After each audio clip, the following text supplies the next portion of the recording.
प्यारे विद्यार्थियों, आप सभी को मेरा नमस्कार। मैं डॉक्टर नेमीचंद कुमावत, सहायक आचार्य हिंदी विषय, राजकीय महाविद्यालय की आपके इस बीए प्रथम वर्ष विषय हिंदी साहित्य के प्रथम प्रश्न पत्र की आज की इस ऑनलाइन कक्षा में मैं आप सभी का पुनः हार्दिक अभिनंदन और स्वागत करता हूं।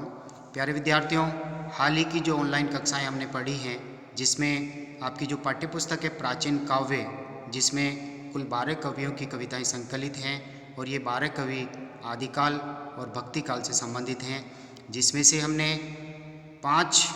4 कवियों का विस्तार से अध्ययन कर लिया है और 5वें कवि के रूप में हम पढ़ रहे हैं नामदेव जी को, जो हाल ही की ऑनलाइन कक्षा हुई थी, जिसमें हमने नामदेव जी के कर्तृत्व व्यक्तित्व पर हमने विस्तार से बात की है और उनका एक प्रथम पद जो भक्ति भाव से संबंधित था उसका अध्ययन किया। उसी क्रम को जारी रखते हुए आज हम उनकी योग मार्ग से संबंधित जो यहाँ 2 पद और 7 साखियाँ यहाँ पर दी हुई है, उनका हम अध्ययन करेंगे। इस ऑनलाइन कक्षा से ये 5वां अध्याय भी आपके पूर्ण हो जाएगा। तो आइए हम आरंभ करते हैं। योग मार्ग से संबंधित ये पहला पद इनका, मिली जलु जलई खटाना राम, संग ज्योति मिलना राम, सामाऊ पूरन पूरक करते आपी आपई जानी ए। यानी कहने का तात्पर्य यहाँ पर नानक देव जी ने इस योग मार्ग के अंतर्गत सच्ची भक्ति पर बल दिया है।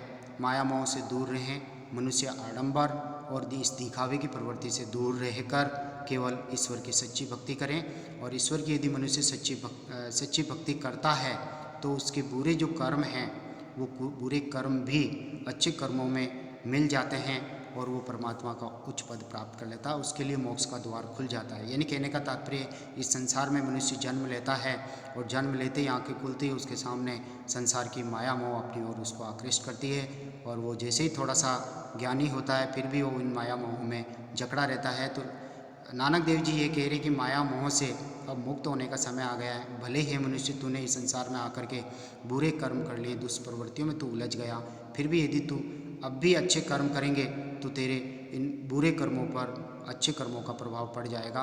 यानी अच्छे कर्मों में बुरे कर्म ढक जाएंगे, फिर भी तुम अब भी परमात्मा की भक्ति प्राप्त करके उनका आशीर्वाद और कृपा दृष्टि प्राप्त कर सकते हो, तुम्हारे लिए मोक्ष का द्वार खुल जाएगा।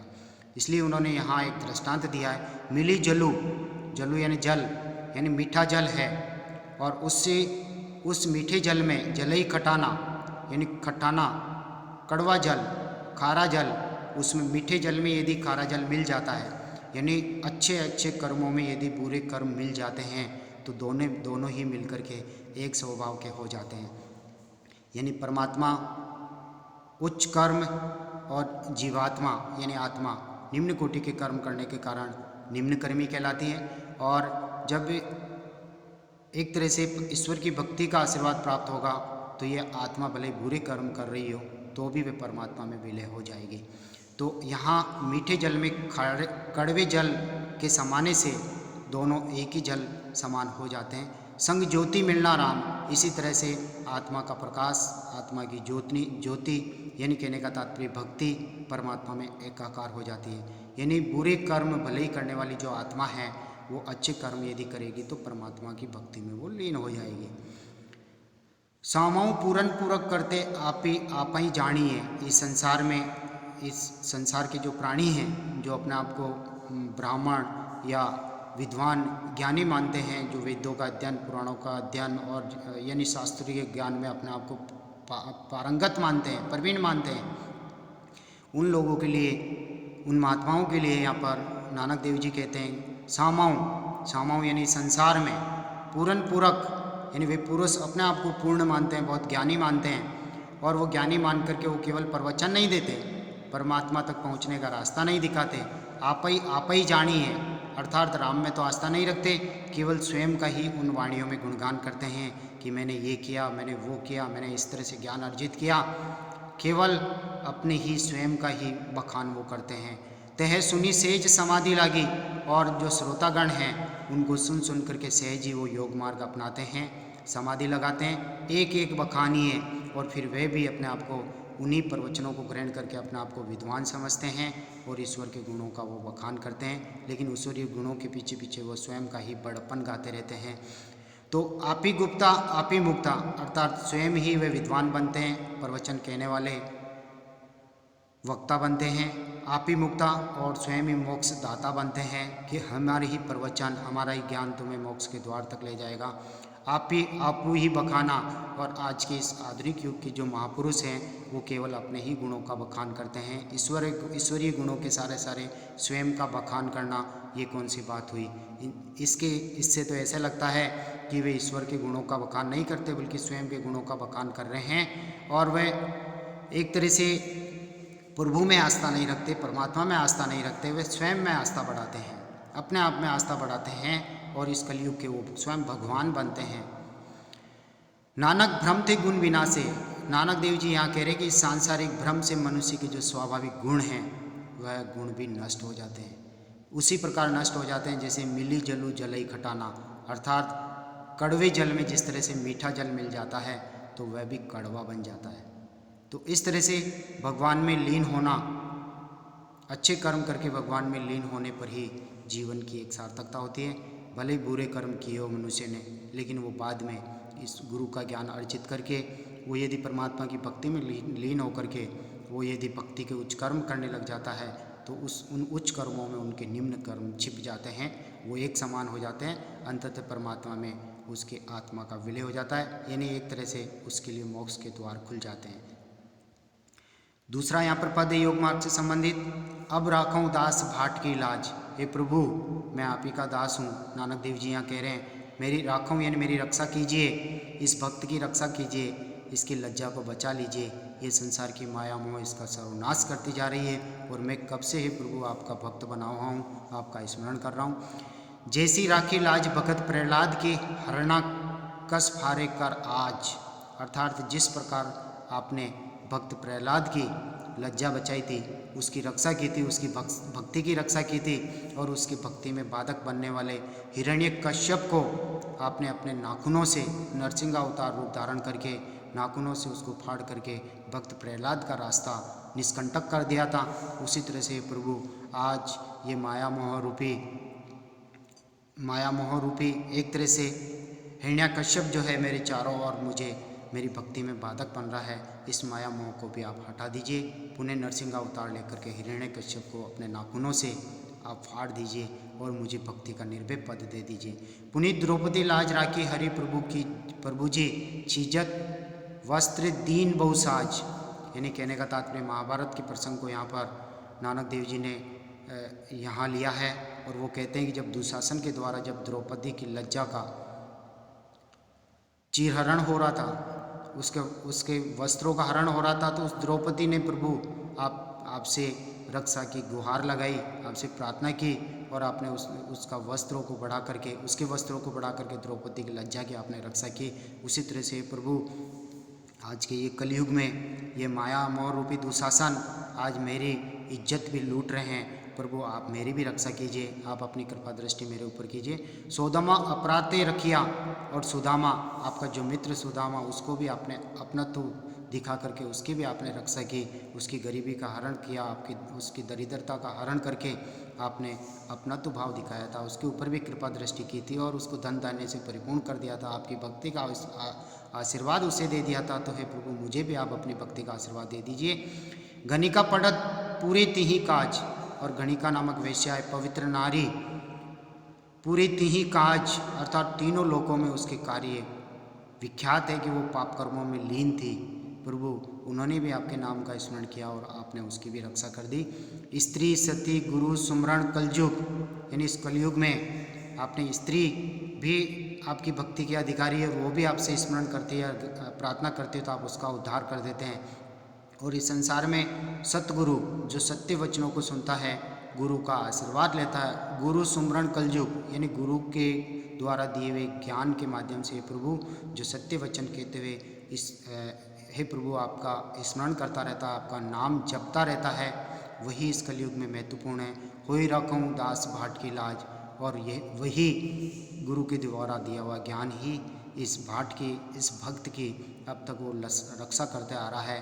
हे प्रभु अब आप ही इस भक्त को, इस नानक भक्त को आप अपनी शरण में लीजिए और इसको ऊपर कृपा दृष्टि दिखाते हुए इसकी रक्षा कीजिए। अगला जो तीसरा पद है इसमें 5-6 साखियाँ यहाँ हैं। देखिए, सावण सावण आया है सखी केते चिति करूँ। यहाँ पर नानक देव कबीर की भांति ही अपनी आत्मा को एक वियोगिनी स्त्री के रूप में चित्रित कर रहे हैं और परमात्मा को पति रूप में चित्रित कर रहे हैं। और यहाँ एक संयोग श्रृंगार का रूपक, वियोग श्रृंगार के रूपक के माध्यम से उन्होंने अपनी बात कही है कि हे सखी, अर्थात हे सांसारिक आत्माओं, सावन आया है, सावन का महीना आ गया है, सरस महीना आ गया है, भक्ति का सरस महीना आ गया है। सखी केते चित्ती धरू, और ऐसे भक्ति के इस मनोरम वातावरण में, एक तरह से सावन के मनोरम वातावरण में एक वियोगिनी स्त्री बिना अपने पति के कैसे धैर्य धारण करे। अर्थात उसका मन तो अपने प्रीतम में लगा हुआ है और उसकी वियोग वेदना में वो कैसे धैर्य धारण करें। और यहाँ नानक देव जी की वियोगिनी आत्मा अपने पति यानी प्रियतम ईश्वर से प्रेम करती है, तो उसके वियोग में उनसे मिलन के बिना कैसे वो धैर्य धारण करें। नानक जुरी मरेऊँ दोहा गनी। नानक की आत्मा यहाँ पर वियोगिनी स्त्री के रूप में वो नानक की आत्मा कह रही है, जुरी मरेऊँ अर्थात मैं वियोग वेदना में जल करके मर जाऊंगी। दोहाग्नि अर्थात विरह की अग्नि में पूरी तरह से अपना सर्वनाश में कर लूँगी। जिन अबरी लागा ने हूँ, जिन्हें इस ईश से, इस परमात्मा से ऐसा अभी इतना गहरा प्रेम हो गया है, तो उनके प्रेम में मैं पूरी तरह से डूबी हुई हूँ। और यदि वो जब तक दर्शन नहीं देते, जब तक मेरे से मिलने के लिए नहीं आते, तो मैं कैसे अपने मन को वश में करूँ, कैसे धैर्य धारण करूँ। मैं तो उनकी वियोगाग्नि में जल करके मर जाऊँगी, प्राणांत कर लूँगी। यानी यहाँ पर भक्ति भाव में पूर्ण, परमात्मा के प्रति पूर्ण समर्पण भाव, अनन्य भाव यहाँ देखा जा सकता है। दूसरा पद देखिए यहाँ, सरब शब्द एक शब्द जे को जाने भेव, नानक ताका दासु है सोई निरंजन देव। नानक जी यहाँ पर कह रहे हैं सरब यानी संसार के सभी शब्दों में, जितने शब्द हम प्रातःकाल से लेकर के सायंकाल तक यानी जीवन पर इन शब्दों को हम उपयोग में लेते हैं, उन शब्दों में एक शब्द परमात्मा के नाम का शब्द है। और यदि उस शब्द के बारे में जो व्यक्ति जानता है, यानी उस परमात्मा के नाम के रहस्य को जो व्यक्ति जानता है, जाने भेव अर्थात जो जानता अच्छी तरह से परिचित है, नानक ताका दासु है। नानक कवि कह रहे हैं कि मैं तो उसी भक्त का दास हूँ जो परमात्मा के एक शब्द को, एक नाम को जानता है और उसके रहस्य को पूरी तरह से जानता है। क्योंकि जो जानता है ईश्वर के नाम को, वही मुझे उस निरंजन से, उस निराकार प्रभु से मुझे मिलाएगा, सही रास्ता मुझे वही दिखाएगा। तो सोई निरंजन देव अर्थात वही मुझे परमात्मा को देगा, परमात्मा से मिलाएगा। इसलिए मैं उस एक परमात्मा के शब्द को जानने वाले का मैं दास हूँ, मैं उसका भक्त हूँ। जब तब सम किचु बजिए अवरी कारा सभी वादी। नानक देव जी यहाँ कह रहे हैं कि जब जाप करो, तब कुछ तपस्या करो, यानी जप और तप के समान कुछ ऐसी भक्ति के उपकार कीजिए, कुछ कार्य कीजिए। अविक्र का सभी वादी, अवरिकारा का तात्पर्य त्याग करना। सभी यानी सारे वाद विवादों का, इस संसार में जो वाद विवाद हैं, प्रभु को लेकर के, ईश्वर को लेकर के, बहुवाद को लेकर के, बहुदेववाद को लेकर के, या सांप्रदायिकता या धर्म पंथ आदि को लेकर के जो वाद विवाद चल रहे हैं, इन सभी का हमें त्याग कर देना चाहिए और जब तब के समान उस निराकार निर्गुण परमात्मा का हमें भजन करना चाहिए। नानक भनिया मनीर बूझिए। नानक भनिया कहते हैं, नानक देव यहाँ पर कह रहे हैं मनीर बूझिए अर्थात मन से पूछिए, यानी इस मन के भ्रम में न रहें। मन तो बहुत कुछ करवा देता है, तो मनीर बूझिए अर्थात इस मन को समझाइए और इस भ्रम से दूर होइए। गुरु प्रेरणा दे अर्थात गुरु प्रेरणा देते हैं और गुरु की प्रेरणा लेकर के भक्ति के सच्चे मार्ग पर हमें आगे बढ़ना चाहिए और इस संसार के भ्रम जाल से हमें दूर हो जाना चाहिए। सागरमयी बूंद बूंदमयी सागर, कौनो बुझे विधि जाने। यानी यहाँ पर रहस्यात्मक पंक्ति नानक देव जी कह रहे हैं कि सागर से ही तो बूंद निकलती है और उस बूंद में भले छोटा अंश होते हुए भी सागर का ही तो अंश मौजूद है। यानी परमात्मा सागर है और आत्मा एक बूंद के समान है। परमात्मा का अंश ही आत्मा है, तो आत्मा में ही तो सागर मौजूद है अर्थात परमात्मा मौजूद है। अर्थात मनुष्य के घट घट में, कबीरदास जी जिस तरह से मानते हैं कि आत्मा के रूप में ही परमात्मा मनुष्य के घट घट में मौजूद है, भले ही वह अलग थलग हो जाए लेकिन अंततः आत्मा को परमात्मा में विलय होना ही है। दोनों अपने कर्मों के अनुसार अलग अलग पहचाने जाते हैं। तो कौनो बूझे विधि जाने अर्थात इस विधि को, इस रहस्य को कि सागर से बूंद बनती है और बूंद से पुनः सागर, अर्थात इस तत्व को कोई नहीं जानता। उत्पुज चलत आपी करी चीने, उत्पुज यानी ऊंचाई पर या अपने मन के अनुसार, अहंकारवश मनुष्य अपने अपने मन के अनुसार वो आगे बढ़ता है। आप ही करी अर्थात अपनी इच्छा अनुसार तो कर्म करता है, आप ही चीनी और अपनी इच्छा अनुसार ही वो कर्मों को चुनता है, यानी अपनी स्वार्थ पूर्ति हेतु, अपने सुख साधन हेतु ही वो संसार में कर्म करता है। आपे तनु पिछाने, और उन्होंने अपने कर्मों के द्वारा केवल अपने ही अस्तित्व की पहचान की है, अपने भीतर रहने वाले परमात्मा की खोज खबर तक उसने नहीं ली है। अगले पद में, अगले दोहे में, इस साखी में नानक देव जी कह रहे हैं, बरतु नेम तीरथ भर में बहु तेरा बोलानी बूट, अंतरी तीरथ नान का सोचत नाही मूठ। बरतु यानी व्रत, नेम यानी नियम, नियमों का पालन करना, तीर्थ स्थानों पे तीर्थ यात्राएं करना, इनमें मनुष्य का मन भ्रमण करता रहता है, मनुष्य का मन भटकता रहता है। नानक देव जी कह रहे हैं कि बहु तेरा यानी बहुत बार, अनेक बार, बोलानी बूट अर्थात हे सांसारिक प्राणी, तुझे अनेक बार समझाया गया कि तुम इन व्रत में, नियमों में, तीर्थ स्थानों के भ्रम में भ्रमित मत हो, क्योंकि तेरे हृदय में ही तीर्थ स्थान मौजूद है। तेरे हृदय में जो आत्मा है वो परमात्मा का ही अंश है, तो परमात्मा तेरे हृदय में विद्यमान है, इसलिए व्रत, नियम, तीर्थ स्थान तेरे हृदय में मौजूद है, तो उसका ध्यान कर। अंतरियन हृदय में, तीरथ नान का, नानक देव कहते हैं कि तेरे हृदय में तीर्थ स्थान है, सोचत ना ही मूठ अर्थात हृदय में रहने वाले उस परमात्मा जो तीर्थ स्थान की भांति वो पवित्र हैं, उस हृदय के बारे में तू है मूर्ख प्राणी सोचता तक नहीं, उसका चिंतन मनन तक नहीं करता। अगले 6 साखी की ओर हम आगे बढ़ते हैं। नानक लगी तूरी मरे, जीवन नाई ताणु, चोटे से ती जो भर लागी सा परमाणु। यहाँ पर भी एक रहस्यात्मक पंक्ति है ये। नानक कवि यहाँ पर कह रहे हैं कि ऐसा लगता है तूरी मरे, तूरी यानी शरीर, अर्थात इस संसार में जो मनुष्य है उसके शरीर का ही केवल नाश होता है।